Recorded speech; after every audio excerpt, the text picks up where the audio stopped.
तो यार देखो, जिस हिसाब से स्त्री 2 पैसे कमा रही है और उसके टिकट की जो एडवांस बुकिंग और उस दिन की बुकिंग जिस हिसाब से चल रही है, उस हिसाब से इस वीकेंड को मैं तो वीकेंड नहीं कहूँगा, मैं कहूँगा ये था स्त्री डे। यानी कि ये डेज नहीं चल रहे थे, ये चल रहे थे स्त्री डेज। तो चलो आज मैं बात करता हूँ टोटल इसने मतलब अपने 3 दिनों की कमाई में, यानी कि 15, 16, 17 और 18 4 दिनों की इसकी कितनी कमाई, यानी कि संडे को लेकर के। चलो तो अब बात करते हैं। सबसे पहले मैं बात करता हूँ डे 0 यानी कि वेडनेसडे को इसने कितने कमाए हैं। तो इसने कमाए हैं 8.5 करोड़। और ये कौन सा था, हम सबको पता है कि ये 14 यानी कि 14 अगस्त था। तो 8.5 करोड़ इसने कमाए हैं।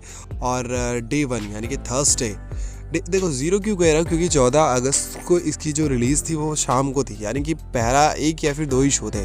तो उस दिन इसने 8.5 करोड़ कमाए हैं। और दूसरा अगर बात करें डे 1 की यानी कि फर्स्ट थर्सडे की, तो इसने कमाए हैं 51.8 करोड़। और देखो सबको लग रहा था कि थर्सडे को क्या है भाई, ये आधे दिन की क्या रिलीज़ कर ले। देखो इसमें एक खास बात थी, इसमें एक चतुराई थी।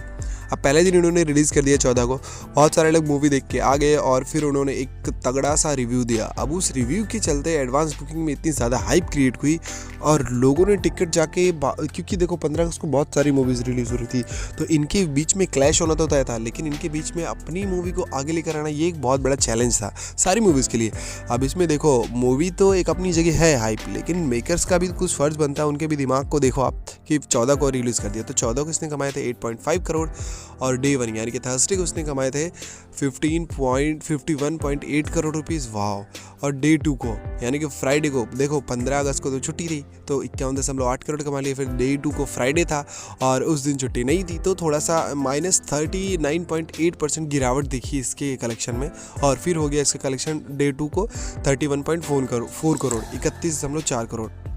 और डे 3 को यानी कि फर्स्ट सैटरडे को इसने कमाए भाई साहब 43.85 करोड़।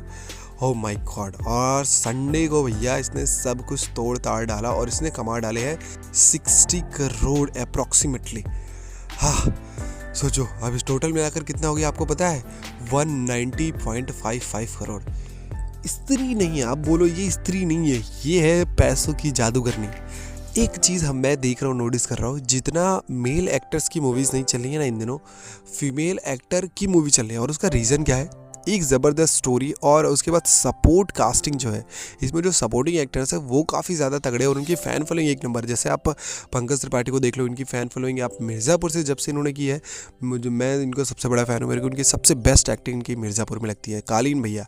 अब वहाँ से मैं इनको जानता हूँ और इनकी जितनी भी मूवीज़ आती है मैं ऑलरेडी सारी मूवीज़ इनकी देखता हूँ और मुझे काफ़ी ज़्यादा सही भी लगती है इनकी एक्टिंग भी। और ये जैसे जैसे जो इनका काम करने का स्टाइल है वो काफ़ी यूनिक है और बढ़िया भी है। और मैं कहता हूँ कि स्त्री 2 के इतने ज़्यादा पैसे कमाने का ना एक रीज़न है, एक बढ़िया कास्टिंग और एक अच्छा कंटेंट देना। और दूसरी बात ये है कि इतने सारे कैमियोज़ के भी तो पैसे लगे होंगे। आप सोचो जो लोग इसमें कैमियो दे रहे हैं उनको तो फीस मिली ही होगी, क्योंकि मूवी में कास्टिंग है तो पैसा तो लगेगा बॉस। तो जब डायरेक्टर ने इतना पैसा, मतलब कि प्रोड्यूसर ने इतना पैसा खर्च किया है तो पैसा तो कमाएगी ही। तो इन सब का नतीजा है। और दूसरी बात की जो कैमियो यानी कि अक्षय कुमार, आयुष्मान खुराना और हमारे जो वरुण धवन भैया है स्त्री के आशिक, तो ये सब चीज़ें मैटर करती है बॉस। वैसे आपको क्या लगता है कि स्त्री 2 इस साल की सबसे प्रॉफिटेबल मूवी बन पाएगी?